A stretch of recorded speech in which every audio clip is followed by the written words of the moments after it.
You're listening to PetLifeRadio.com.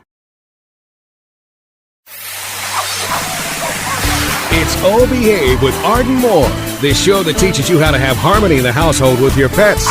Join Arden as she travels coast to coast to help millions better understand why cats and dogs do what they do.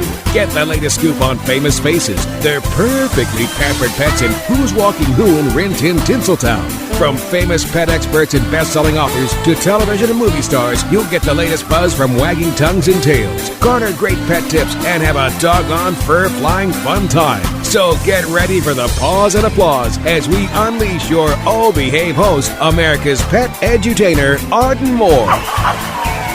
Welcome to the Oh Behave Show on Pet Life Radio. I'm your host, Arden Moore. Our special guest today has trained dogs, cats, and other animals for a host of TV commercials and movies, and he's here today to unleash some key positive behavior tips for puppies. Now, you guys know him. You've seen him recently on the Chase Bank commercials with the Pup Posse performing tricks on cue in front of an ATM. You know, I got to tell you, it's the only commercial I do not fast forward on my remote, because I just enjoy watching his talents again and again.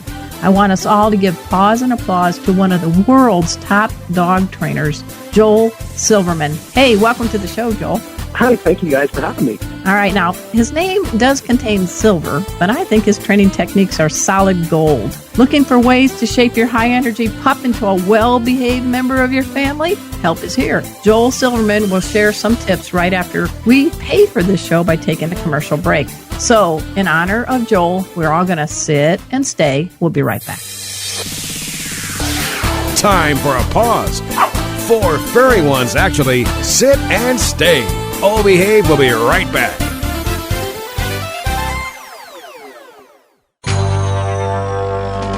It's DesignerPetSweaters.com. Hand-knitted designer sweaters for your precious pup or cool cat. Beautiful couture patterns for your pets, including custom-knitted formal wear, casual wear, yachting, and even sports-themed. Many designer pet sweaters include feathered tammy hats, top hats, and a lot of sparkle.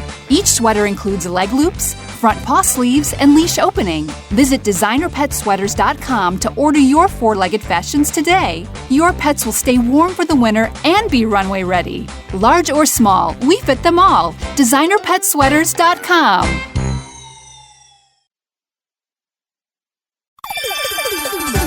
Let's talk pets on PetLifeRadio.com. Oh Behave is back with more tail-wagging ways to achieve harmony in the household with your pets. Now, back to your fetching host, America's pet edutainer, Arden Moore. Welcome back to the Oh Behave Show on Pet Life Radio. I'm your host, Arden Moore. I've been a big fan of our special guest for many years. That's because he knows how to bring out the best in pets and their people. And he's been doing it for more than 4 decades. I wonder what that translates in dog years. Now, we are doggone lucky to have as our special guest, celebrity dog trainer Joel Silverman. Okay, Joel, let's kick off the show. People are learning desperately, wanting to know how to survive life with a puppy because they've just adopted these little adorable 4-leggers who put the C in cute and chaos. Can you help them out, Joel? Absolutely. There's a lot of things to think about. First of all, I think when people are adopting a puppy or getting a puppy from an animal shelter or breeder, you want to make sure, you want to start off with making sure you get the right breed or the right mixed breed for you. And that's one of the mistakes people have from the very beginning, is not getting the right puppy for the family and for them. And you really have to look at the size of the dog, the personalities, because they all change, drastically. A lot of them change, based upon the breed. And right. So I think it's very, very important to take a look at that. And then the other thing, I think one of the biggest issues people have when they first bring a dog home, especially people that don't really understand, animal behavior or training sometimes, is the lack of socialization. And that lack of socialization really can lay a foundation for this bad things, because what ends up happening is the animal never is exposed to people and other animals. So it's really important that people socialize the animal right away when they bring the animal home, and just make everything as positive as possible. If there are some things that you understand with the puppy, and as you start socializing, the puppy is somewhat afraid of or has some fear of for the first couple of weeks, what I tell people is kind of keep that puppy away from those types of situations. Take that in mind, remember that situation, but just keep everything as positive as possible. Then after 2 to 4 weeks, now start desensitizing your dog to some of those things that you think that you identified that the puppy has maybe some sort of fear of or something like that. So let's give an example. So somebody brings home a 12-week-old puppy. We know that there are different fear phases that dogs go through when they're in the first year of their life. Let's say, the vacuum cleaner is the big monster. Why are you asking them to kind of keep that in mind, but gradually introduce the vacuum cleaner maybe in 2 or 4 weeks? What's happening in that 2 to 4 week time? It is essential. My whole philosophy, and I talk about this in all my books, that first 30 days. The first 30 days is the most important part of your relationship with the animal. And, the first step is getting to know your dog. The second is developing a relationship. The third is building the trust. Once you have the trust, you can now train the dog. But what ends up happening is if you don't have the trust, if you lack the trust, that you can get a serious breakdown in behavior. So what happens is, let's say you do have an animal, give you an example, let's just use a vacuum cleaner, and dog's afraid of vacuum cleaners, and you got the vacuum cleaner on, and everything is cool. The dog likes everything, but is afraid of the vacuum cleaner. It might be something that happened in the past, or it might be something naturally that the puppy's a 12-week-old puppy just doesn't like, okay? What I tell people is, if you could take that first week, couple weeks, and just do nothing to expose your dog to anything negative and not try to train your dog at that time and just make everything as positive as possible, what ends up happening is now you've got this awesome attitude you've built up with this dog. You've got this great foundation for the first 2 weeks. After that 2-week period, then you could start saying to yourself, okay, great, now that I've got trust with this dog, now that I have the trust, I can start dealing with some of these issues and desensitize the dog to some of these things. But if you don't have the trust with any dog, whether it's a 2-year-old dog or a 12-week-old puppy, if you don't have the trust, you can't to try to desensitize the dog to something. The dog doesn't trust you, and so it doesn't understand what's going on. So what I say is build that relationship, you build the trust, make everything really cool for the first 2 weeks, identify those things that the animal's afraid of, skateboards, maybe bicycles, things like that. But then what you do is to desensitize your dog, and then next 2-week period, take that vacuum cleaner and say to yourself, okay, I know that he's afraid of the vacuum cleaner, with it on. And as animal trainers, the first thing we start doing is breaking down behaviors. We say, all right, great. How can we break this down and make this as simple as possible? Let's just put the puppy around the vacuum cleaner. Is he okay with the vacuum cleaner without it on? Yes, he's okay with it on. No problem. Let's just make it really, really super positive. And then what you start doing is you start doing different things with the vacuum cleaner to where I muffle, like we'll do things where we muffle the vacuum cleaner a little bit, where we turn on, kind of muffle it real quickly, have the dog around there, give the dog a treat. So we called redirection. We start redirecting the dog, and dogs start sensing, okay, it becomes kind of a behavior. It's cool. I'm hearing the sound a little bit. And then we start muffling a little bit less, a little bit less, a little bit less. And then it might be also a situation with that vacuum cleaner too, as you're trying to identify things. The dog is okay with the vacuum cleaner on, but it has an issue with the vacuum cleaner moving. But right. Again, that's what animal trainers do, is we break down behaviors and say, well, what is the problem here? So that's what we start doing and just make it as a positive thing. But as I tell people over and over again, the biggest mistake that people make is jeopardizing their relationship with the animal. And they do it unintentionally. A lot of people, they want to be the best owner. They want to do a good job. But sometimes that valuable, that super, super valuable trust is jeopardized because people start jumping into training. And desensitization is training, jumping into desensitization before a relationship is established. So that's my take. Yeah. No, I like it. And I like the fact that I don't have to vacuum for a week. That's pretty all right, too. I do think you're right. I think people get a little earnest, Joel, and say, oh, my gosh, the dog just came. I got to hurry up and teach him sit, stay, watch me, leave it. The first day, I'm a new pup, and I'm like, what? New house, please? Yeah. Right? You're absolutely correct, and people can, I train some, really, really complicated behaviors, and people go, if they were to go to, either go to YouTube or see my show, I train dogs in letters, and, the whole thing, and work away, when they face away from me, I give them all the verbal cues from behind, 15, 20 different cues, random cues. These are really, really complicated behaviors, but the foundation is everything, and what people don't understand is the foundation is everything. If you don't have the foundation, you can't do those difficult behaviors. And the foundation is great because that's something that's synonymous with movie animal trainers, whether it's movie animal trainers or pet owners. They all need to have some sort of control, with the animal. And that's really where things break down. And you had mentioned about what people start doing is they start trying to train the dog. And not only train the dog, but they also start to, and this is another problem people have, is they'll get the dog to sit and they start backing up right away. And, thinking for some reason they're going to, if I want to train the dog to sit from 15 feet away in like a day, And, my style of training, and I tell people all the time, my style of training in my classes will tell you here in Reno, I teach classes in the Nevada Humane Society. The trainer, if I'm going to get a dog and adopt a dog on Monday and have it on Friday working, 15 feet away on camera on the set, and he's never, actually been on a set before, if you were to look at my style of training for that first Monday, Tuesday, Wednesday, I probably wouldn't even leave the dog. I mean, the dog would be sitting and staying there, but I would create the time of the dog sitting and staying there for a good 30 seconds to a minute. So if the dog just gets up, I'm able to correct the dog, have the dog sit again, stay, boom, and then reward the dog with, we use treats to train, the behavior and things like that. But do that for the first 3 days. But if I do that for the first 3 or 4 days, I can start backing up really, really quickly because the foundation's been laid. What a lot of trainers will do is they'll start backing up. Maybe on Tuesday, they start backing up 5 feet.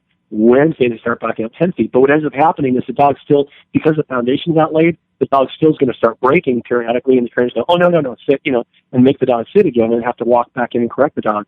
For me, what I want to be able to do is I want to be able to correct the dog right away. Once the dog gets up, just redirect the dog. The dog gets up, no, sit.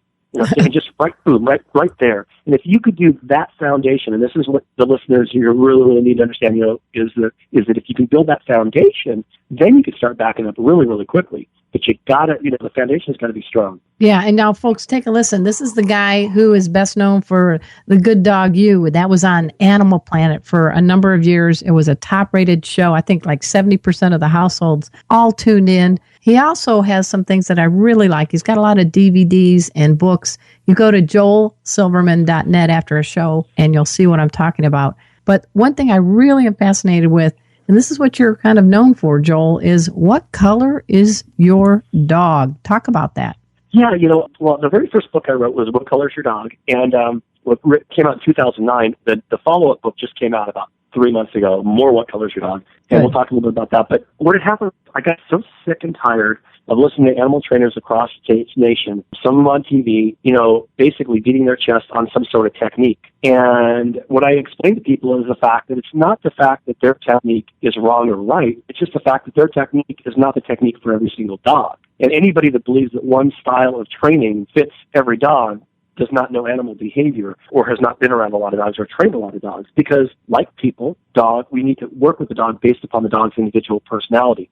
So in my style of training, your dog is given a color based on personality. And the reason I did it, too, is because when somebody adopts a dog, I want somebody to basically, when they adopt a dog, to have a good understanding of what's in store for them, okay? And let them know when they first adopt a dog that, hey, it's going to be a little more challenging with this dog. You can train the dog. You might be able to, you might bring a trainer in. You might do it yourself. But here's what's in store for you. Instead of somebody just basically thinking for some reason that they don't know that their dog, is going to need some work. And all of a sudden they get home and they get frustrated and they return the dog back to the shelter, And so what I want people to do is have a little bit of an idea. And so your dog is either red, orange, yellow, green, or blue, okay? The yellow dog is in the middle of the spectrum. That's the easiest dog to train. Mellow yellow. Some dogs are naturally yellow. Some dogs are yellow because over the course of time, they have a really good owner that has desensitized the dog, got the dog used to things, and just really laid back. And we've all seen dogs like this before. Some dogs just are incredibly just laid back. They just don't care about anything, And then as we start moving out with the warmer color dogs, we move out. We have an orange dog. Orange dog is high strung. Now, it's not off the wall, but it's pacing, putting feet up on people, barking a little bit. Orange dog, that's kind of a high-strung dog. A red dog is on the far end of the spectrum, is a very, very high-strung, just barking, lunging, just going nuts, doesn't sit still, okay? So those are the warmer color dogs. And again, the orange dog, there's probably more orange dogs in animal shelters and humane studies than there's probably 30% of all dogs are orange dogs. And yeah, because, a lot of dogs, and then we have the red dog. So warmer color dogs. Then we move to the cooler color dogs. The greens are going to be timid. They're going to be shy. They're going to be apprehensive. They're not afraid of everything. They're just uncertain about some things. Okay, that's the green dog. Probably about 30% of dogs are green dogs. And then we have a blue dog, which is just like the red dog, except the other extreme.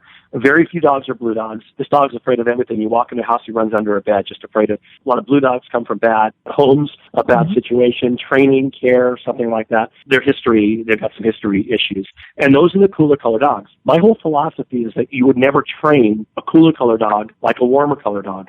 The way you walk, the way you talk, the way you move, the way you reward, the way you correct the animal, everything you do is like night and day. And that's really my style of training. And so what I want to do, basically, what I do in the book is really let people know that, the blues and greens, these are animals that need motivation. So treats, high-value treats, anything you could do to motivate that dog and build up that dog's personality. With the warmer color dogs, they're already high-strung. They're already into you. You don't need to motivate them anymore. A lot of times we need to calm them down. So things are going to involve a lot more control with these dogs, and that's really what the style of training. And the good news is, you start working with your dog can move to the center of the spectrum. A red dog can become an orange dog can become a yellow dog, a blue dog can become a green dog, and a green dog can become a yellow dog. So again, your dog will always move to the center of the spectrum. And what I focused on in my most recent book, More What Colors Dog, and I didn't do it in the first book because I did a lot of seminars, and I get questions. People say, well, gosh, Joel, can a dog change colors when you have a dog, like in certain situations? And I said, you know what? Absolutely. So let's say you have a timid Jack Russell Terrier in the house, is kind of a timid personality, kind of unsure, but once you bring him out in the front yard, he sees other animals, he gets all excited and starts, and you want to train him to heel, for example, and he becomes kind of an orange dog. So you work him in the house the way he is, in his personality, if he's a green dog in the house, you work him as a green dog. When you're outside, he becomes an orange dog. You work him as an orange dog. Whatever he's showing you as personality, that's the way you work him. No, that's brilliant. And when is this new book coming out? You said this year. No, it came out about 3 months ago. More What Colors Dog. Yeah, it's on my website right now. It's actually on my website, and then Dosey Blant Publishing, there's a publishing company that sells it as well. But they could buy it on my website. Now, do you wear, I'm being silly, but do you wear matching outfits with your dog if they're an orange or a yellow dog or whatever? You know what's funny? People watch, I had a show called What Color Is Your Dog? It was a syndicated TV series. It was my most recent show. We just pulled it about a year ago. It's airing internationally, but I pulled it in the U.S. just recently. But I had a yellow shirt, a red shirt, a green shirt, So if I was doing the episode, it said, What Color Is Your Dog? It's kind of funny and really kind of hilarious. But I think it's really, really cool because it really, I tell people all the time, I was not a good student in school, and I tried. I couldn't comprehend things really well, and so I get the fact that my best friend. I mean, I'll never forget my best friend. He could read a page and got straight A's. And I just tried to read it over and over again. And I never could comprehend, and I got C's, C's and D's, and so I know that we're all different, and that's one of the reasons I wrote these books, because it's just the fact that animals are different too, Yeah. Hey, folks, we're listening to Joel Silverman. You got to check out his site, joelsilverman.net, after our show. He is the guy, yes, the Chase Bank commercial where these dogs are doing all these tricks, doing a slow rollover, and then carefully not tearing the money from the ATM, which is very good.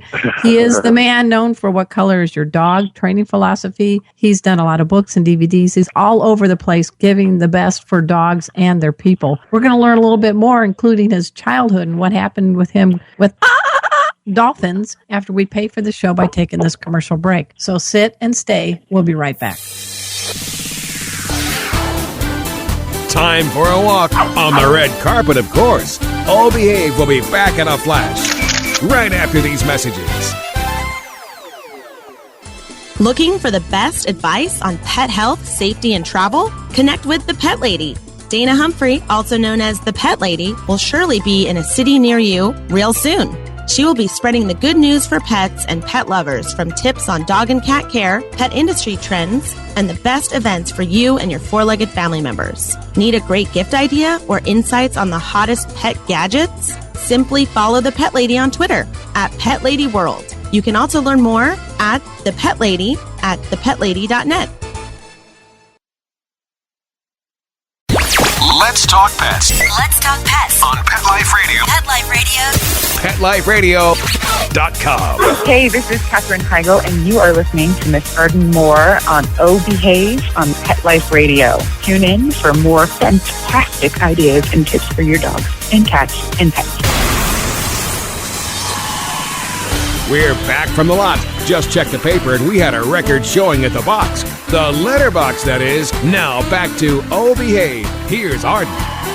Welcome back to the O Behave Show on Pet Life Radio. I'm your host, Arden Moore. I'm enjoying our conversation with Joel Silverman. He is a internationally known dog trainer, and I think you've trained other critters too, including CATs, correct? Yes, I have. Actually, I grew up in when I was 16 years old, I got hired at SeaWorld. I wanted to be a trainer. And I moved to San Diego to pick up trash. And after a couple of years of bugging the director of training, started with birds, eventually sea lions, and then dolphins and killer whales. And I spent more time with killer whales, training killer whales than anything at SeaWorld. So if people go to my website, they go under galleries, under killer whale galleries. They'll see me riding the killer whales. I train the killer whales to shoot me out of the water. I know that they don't see that stuff anymore at SeaWorld in the water with them, but I train that stuff from scratch on a couple different killer whales with helping another trainer. So, and a lot of my style, a lot of my technique comes from working with marine mammals. I call it a hybrid style of dog training. My hybrid style is part marine mammal, part dog, where the marine mammal, again, we talk a lot about the relationship and the trust and everything, and that's really so much of marine mammal training is really building that bond, building that bond with the animal and getting the animal in a place where the animal wants to please you and wants to make you happy. I think that's great. And I always think of puppies, Joel, as, you're going through the wonder year. You wonder if you have your sanity intact during this first year. There's a lot happening in a puppy that maybe our listeners need to really sit back and realize this is a fast-growing, mentally, physically beautiful being in front of us. Yeah, they do grow really fast. And it is all about you. It is all about you. It's so much about us and what we put into the animal. And I will tell you that I've seen so many people that I've, I'll see them with these puppies at these trade shows. I come back a year or two later. I come back to that same trade show in the Midwest or whatever, and I see the puppies full grown. And I just knew, I watched them with that puppy at the trade show, and I just knew that puppy was going to be a great dog. But it's because of the person. And so much of it is, they say, "Is my God, oh, great." And I said, "No, you're great." I said, "Because you're the one that did that to you. You're the one that made your puppy like that." And I said, "You need to spread the word." I said, "You need to go and you need to teach people what you did, because what you did was the right thing." If people just would show people what they do with the animals, especially I'm a huge fan of pit bulls and pit bull mixes. Right. And, some of the best dogs I've seen at trade shows where they have animals that kind of all dogs, pet-friendly trade shows. Some of the best dogs are pit bulls and pit bull mixes. And I tell people all the time, it's like, that have these dogs, I said, you need to go and teach people what you do, show people what you did. This is not an accident. You went and socialized this animal from day one as a puppy. And so the bottom line is that they're very, very impressionable those first few months, puppies. And if you can really build that relationship and socialize the animal, that first couple months you have the animal, that's what lays the foundation to help you train the animal. It's almost like putting the best type of gas in a car, premium gas or whatever. It's more expensive, but the bottom line is it's going to run better. And it's the same thing with the animal. It's the fuel for dog training is the relationship and socialization. And those two things are essential in those first, that first 2 to 4 months of having a puppy. Because those bad experiences, if there is a negative experience at that young age, they're incredibly impressionable. And, those bad experiences, not like us, where they can go away, they're right there. Trust me. I've worked animals on the set before. I've had an animal that was 8 months old, something happened, or a ladder fell down on the set, near the dog and scared the dog or whatever. And all of a sudden, at a 10-year-old dog, he still is kind of leery towards that ladder. It's different than us. It's those negative experiences sit right there.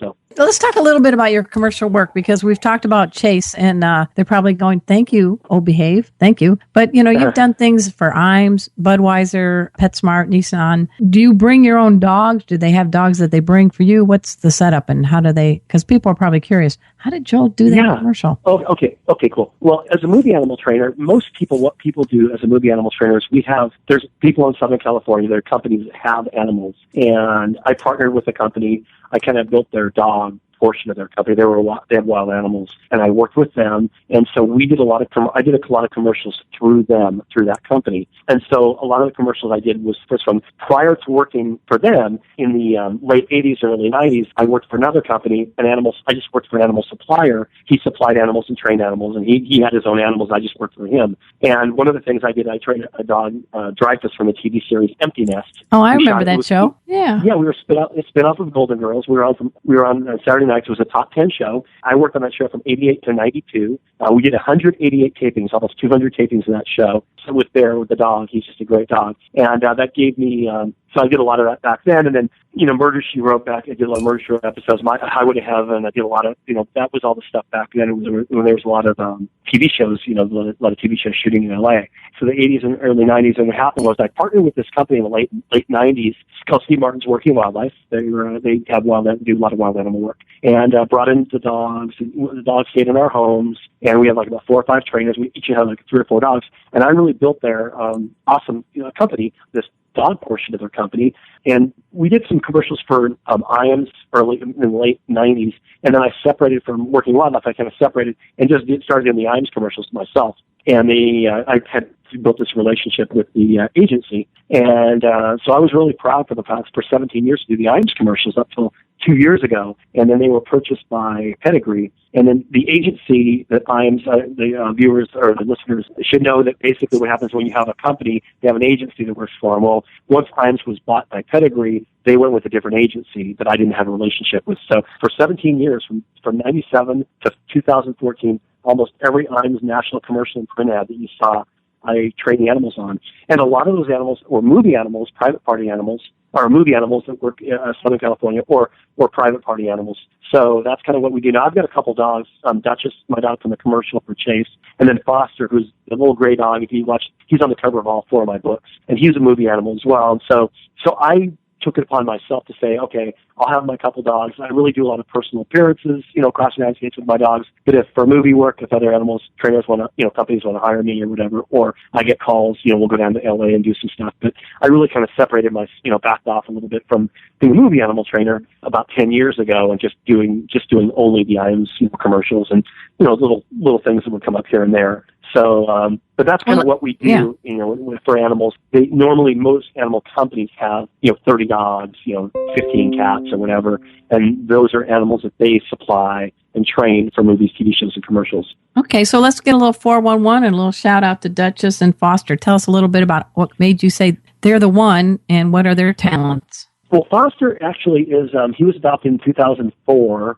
I adopted him in 2004. He's about 12 years old now. And he's just a little terrier mix. I was actually going by the shelter. I was going by the Orange County Animal Shelter. I lived in Valencia. Okay. And I drove down to Orange County. I was going to have a knee replacement. And there's a place down there that I wanted to go to. So on the way back, it's just weird. I stopped by the shelter and I was just looking at dogs and I saw this cute little dog and a little gray dog. And it's the Orange County Animal Shelter, so it's not a no-kill shelter. So the dog probably was going to be around for 2 or 3 more days. And he's just a little puppy. And anyways, I adopted him. I was just the cutest little guy. He's actually went on the road with me on my book tour. And he's the dog, as I said, in all the, he was on my TV show and everything like that as well. And he's a great little guy. Would he be, what color would Foster be, a yellow or? You know what? Well, he's pretty mellow. He's pretty laid back. Yeah. He's a yellow dog. And then we have Duchess. Duchess was, she's a dog from the Chase commercial. And about 2.5, 3 years ago, I was at we were filming my TV series at the Nevada Humane Society. And she was there. And there was something about her that I thought was really cool. Just like kind of interesting personality. So I brought her in the meeting room and I started throwing treats and she was catching treats in her mouth from like 10 feet away. She sat naturally. She kind of she just had those great, qualities, but she had been returned 3 times. Oh, okay.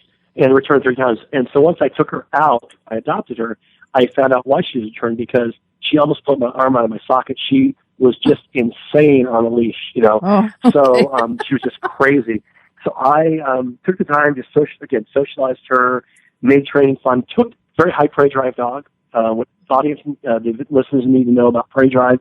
Prey drive is a dog decided to go after prey. Doesn't mean they want to kill anybody, but sight, sounds, and odors are elevated. They're great for some people, not good for other people. And her sights and sounds and odors were off the chart. And so first thing I did was I took all the chew toys away from her that she could tear apart and gave her nylobones that she could gnaw on but not tear apart.